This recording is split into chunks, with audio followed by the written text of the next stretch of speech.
मित्रांनो नमस्कार, मी दिलीप थोरात आणि आपण पाहतात माझे दिलीप थोरात ब्लॉग्स हे यूट्यूब चॅनल. मित्रांनो, आजच्या या एपिसोडमध्ये मरण म्हणजे काय रे भाऊ या सदरात आपण पाहणार आहोत दिवाळ सण जीवावर बेतला. नक्की काय झालं ते आता आपल्याला पाहायचंय. आणि आजची ही जी काही सत्य घटना आहे ती पुन्हा एकदा पुणे जिल्ह्यातील मंचर येथील ही सत्य घटना आहे. तर चला बघूया नेमका हा दिवाळ सण कुणाच्या जीवावर बेतला, कसा बेतला, का बेतला, या सगळ्या प्रश्नांची उत्तरं आपल्याला या एपिसोडमधून मिळणार आहेत. चला तर बघूया. मित्रांनो, नुकतीच आता दिवाळी संपलेली आहे, पण या दिवाळ सणासाठी बरीच लोक म्हणजे शहरात असलेली भरपूर तरुण वर्ग हा वर्षातून एकदा येणारा हा दिवाळ सण, आनंदाचा सण किंवा आपण दीपोत्सव असं म्हणूया, हा सण साजरा करण्यासाठी शहरातून आपल्या मूळ गावाकडे जाण्याचा प्रयत्न करत असतात. मूळ गावी जाऊन आपले आई वडील, भाऊ बहीण या सगळ्या नातेवाईक यांच्या बरोबर हा दिवाळ सण साजरा करण्याचं त्यांचं जो काही मनोधैर्य असतं ते खूपच छान असतं. आणि यासाठी जवळजवळ बरेचशी लोक, मग मुंबईतली लोक असतील, पुण्यातली लोक असतील, असे शहरातली जी लोक असतील, नाशिकची लोक असतील, ती आपल्या मूळ गावी येण्याचा प्रयत्न करत असतात. आणि मूळ गावी जाऊन मग आई वडिलांना काहीतरी कपडे घेणे, छोटे भाऊ बहीण असतील त्यांना फटाक्यांचा बॉक्स तयार करून घेऊन जाणं, बाकीच्या ज्या काही खरेद्या आहेत या खरेद्या करून घेऊन जाणं, हे सगळा उत्साह असतो. म्हणजे दिवाळीचा खरेदीचा उत्साह हा प्रचंड असतो. आणि जर शहरातून गावाकडे जाणारा जो काही वर्ग आहे ते जर नवरा बायको असतील तर एकमेकाच्या विचाराने आईसाठी काय घ्यायचं, बाबासाठी काय घ्यायचं, लहान मुलांसाठी भावासाठी काय घ्यायचं, बहिणीसाठी काय घ्यायचं, हे सगळं एकमेकाच्या विचाराने ही मंडळी खरेदी करत असतात. आणि अर्थातच यांच्या गावाकडची ही जी काही नातेवाईक आहेत ही प्रचंड आतुरतेने या शहरातून येणाऱ्या भावाची असेल, मुलाची असेल वाट पाहत असतात. माझ्या लहानपणी आमचे वडील मुंबईला असायचे, पण प्रत्येक वर्षी ते फटाक्याचा एक छोटा बॉक्स पाठवायचे. आम्ही वडिलांची वाट जास्त पाहत नव्हतो, त्यांना यायला जमतंय नाही जमतंय तो भाग वेगळा असतो, पण ते फटाक्याचं जे बॉक्स कोणाबरोबर तरी यायचं, त्यावेळेला काही कोरिअर वगैरे हा प्रकार नव्हता. ते फटाक्याचं जे काही बॉक्स यायचं ते प्रचंड आम्ही आतुरतेने त्याची वाट पाहत असायचो. तसं आजही तो क्षण आजही गावाकडे अनुभवला जातो. शहरातून येणारी जी काही लोक आहेत त्यांची आतुरतेने वाट पाहणारे आई वडील आहेत, त्यांची आतुरतेने वाट पाहणारे भाऊ बहीण आहेत, नातेवाईक आहेत. त्यामुळं असाच एक चाकणमध्ये नोकरी करणारा आमच्या अहिल्यानगर जिल्ह्यातला, अहिल्यानगर म्हणजे आता अहमदनगरचं नाव बदललेलं आहे, अहिल्यानगर असं ठेवण्यात आलेलं आहे. तर त्या अहिल्यानगर जिल्ह्यातला राहुरी तालुक्यातला चिंचोली नावाचं एक गाव आहे. आणि या गावचा सत्यवान जोरी हा कामानिमित्त चाकणला असतो, पुणे जिल्ह्यामध्येच. आणि तो दिवाळी निमित्त गावी निघालेला असतो. आपली पत्नी मनीषा आणि मुलगी छोटी आयुषा यांच्याबरोबर. बघूया त्यांच्याबरोबर पुढे काय घडले ते. मित्रांनो, हा सत्यवान जोरी आपली पत्नी आणि छोट्या मुलीला घेऊन पहाटे साधारणतः 3 वाजता 4 वाजता त्या दरम्यान गावाकडे निघाला. आणि तोही दुचाकीवर. या गोष्टीवर मी येणार आहे, पण ते नंतर येणार आहे. म्हणजे तो दुचाकीवर निघाला, आपल्या पत्नीला आणि मुलीला घेऊन हे बरोबर होतं की चूक होतं, हा प्रश्न आपल्याला नंतर हाताळायचा आहे. पण दुचाकीवर निघाला आणि पहाटे 5:30च्या दरम्यान तो पेठ या गावामधील रस्त्यावर म्हणजे हायवेवर, पुणा नाशिक हायवेवर पोहोचला. आणि इथे आल्यानंतर, पेठ या गावाजवळ आल्यानंतर या सत्यवान बरोबर जे घडलं ते अतिशय दुर्दैवी घडलं. बघूया काय घडलं ते. मित्रांनो, याच सत्यवानने शनिवारी मी सकाळी 10 वाजेपर्यंत घरी येतो असं फोन करून सांगितलं होतं. परंतु शनिवार 2 तारीख 2 नोव्हेंबर याची गाडी निघालेलीच होती गावी जाण्यासाठी.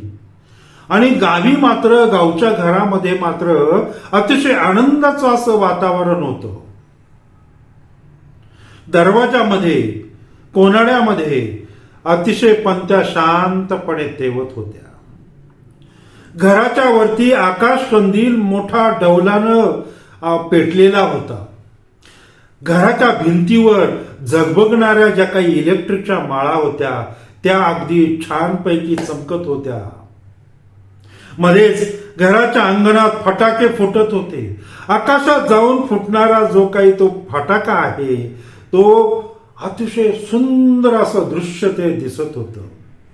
आणि आता सत्यवान येणार, त्याची बायको येणार, छोटीशी चिमुकली आरुषी येणार आणि यामुळं घर अगदी आनंदानं न्हावून निघणार अशी सगळ्यांची समजूत होती. आणि त्यामुळे या दिवाळीला या घरामध्ये आनंदाचं अगदी उधाण आलं होतं. आता शनिवारी 10 वाजेपर्यंत हा सत्यवान येणार म्हणून सगळी छानपैकी तयारी चालू होती. घरामध्ये लाडू, करंजा तळणे, अनारसे असं दिवाळीचे जे काही फराळ आहे, गोड गोड पदार्थ आहेत त्याचा घमघमाट अख्ख्या घरामध्ये सुटलेला होता. आणि याच घमघमाटामध्ये बाहेर वाजणाऱ्या फटाक्यांच्या दारूचा वासही मिक्स होत होता. अतिशय अतिशय अतिशय म्हणजे अतिशय सुंदर असं वातावरण होतं. दरवाजाच्या बाहेर रांगोळीने एक छान आकार घेतलेला होता. एवढं सुंदर वातावरण होतं. आणि आता थोड्याच वेळात शनिवारी 2 तारखेला 10 वाजेपर्यंत सत्यवानच्या गाडीचा आवाज येईल या अपेक्षेने बरीच लोक सत्यवानच्या रस्त्याकडे वाट पाहत होती. परंतु सत्यवान 10 वाजून गेले, 10:30 वाजून गेले तरी सत्यवान येईने. कदाचित ट्रॅफिक असेल म्हणून त्याला थोडासा वेळ होत असेल अशी या घरच्या लोकांनी समजुती काढून घेतलेल्या होत्या. अतिशय सुंदर अशा वातावरणामध्येच, दिवाळ सणामध्येच सत्यवान येत होता. त्याची ही लोक वाट पाहत होती. परंतु थोड्या वेळाने ही जी काही मनीषा आहे, सत्यवानची बायको, तिचा फोन आला आणि घरच्या लोकांना असं वाटलं की हा कुठेतरी आता जवळ आलाय. हा कदाचित बाईक चालवत असेल, दुचाकी चालवत असेल आणि त्यामुळे मनीषाने फोन केलाय की आम्ही जवळपास आलोय. अजून त्यांच्या आनंदाला उधाण आलं. आणि फोन जसा रिसिव्ह केला तसा त्या फोनवर ती मनीषा अगदी धोधो रडत होती, घाय मोकलून रडत होती. यांच्या मनामध्ये जरा शंकेची पाल चुकचुकली. मनीषा फक्त एकच सांगत होती रडत रडत की सारं संपलेलं आहे, सारं संपलेलं आहे. त्यावेळेला गावच्या लोकांनी विचारलं, अरे मनीषा काय झालं? त्यावेळेला ती सांगत होती ते आता मी तुम्हाला सांगतो. सत्यवानची दुचाकी पहाटे 5:30 वाजता पुणे नाशिक हायवेवरून मंचर जवळील पेठ गावाजवळ आली. अतिशय व्यवस्थित वेग होता आणि या सत्यवानचं गाडीवर अतिशय छान कमांड होतं. पण झालं काय की विरुद्ध बाजूने ज्या दिशेने सत्यवान चाललेला होता त्याच्या विरुद्ध बाजूने एक कंटेनर आला, अगदी भरधाव वेगाने आला आणि या कंटेनरने सत्यवानच्या गाडीला जोरदार धडक दिली आणि जशी धडक दिली तशी सत्यवानची गाडी बाजूला पडली.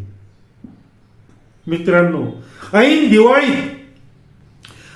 दिवाळीत सत्यवान जागच्या जागी गतप्राण झाला.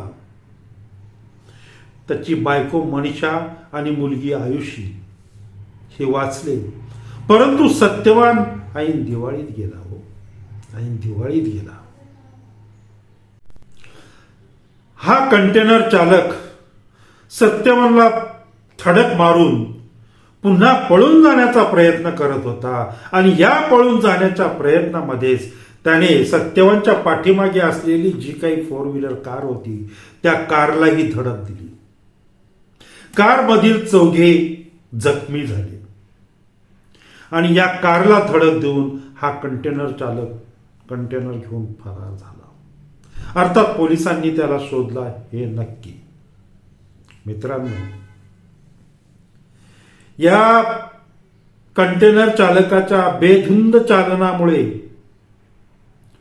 सत्यवान आज आपल्याला मुकलेला आहे, फार दूरवर जाऊन पोहोचलेला आहे.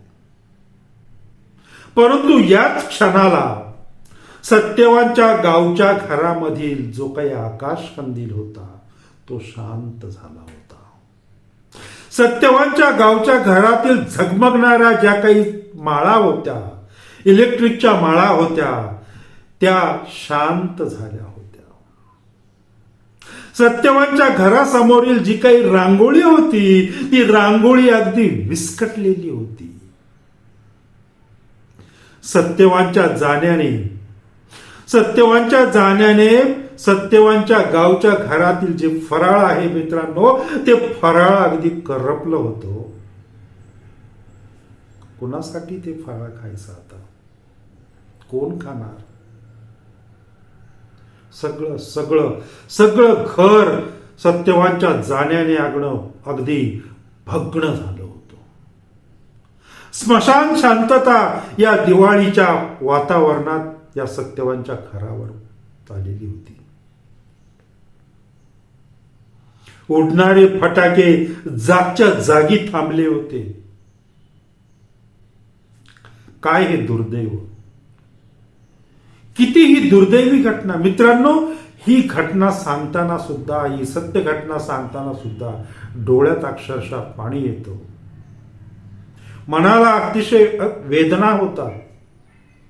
ऐन दिवाळीत घरातला तरुण मुलगा जाणं हे किती वेदनादायक असतं हे ज्याच्या घरातला मुलगा जातो त्यालाच कळतो. मित्रांनो, प्रश्न हा निर्माण होतो की हा सत्यवान जोरी पहाटे जे काही 3 वाजता वगैरे चाकणमधून निघाला असेल, आपल्या तरुण पत्नीला घेऊन, आपल्या छोट्या मुलीला घेऊन, आणि तोही बाईकवर. पहाटे थंडी थोडी चालू झालेली आहे. हे योग्य आहे का? चाकण ते राहुरी अंतर फार नाहीये, किंवा 2 तास जर उशीर झाला असता तर काही बिघडलेलं नसतं.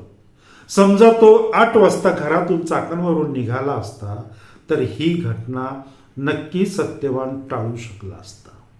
असं नाही तुम्हाला वाटत? मित्रांनो, याच्यातून एकच बोध घेता येतो की आपल्या कुटुंबाला घेऊन, लहान बछड्यांना घेऊन अपरात्री प्रवास करू नका, आणि तोही 2 व्हीलरवर बिलकुल करू नका. 2 तास उशीर झाला तरी चालेल, परंतु तुमची बायको, तुमचे बछडे किंवा तुम्ही हे परत येणार नाहीये काही झालं तर. त्यामुळे ह्याच्यातून आपल्याला खरंच बोध घेता येतो की प्रवास करताना हा दिवसा करा,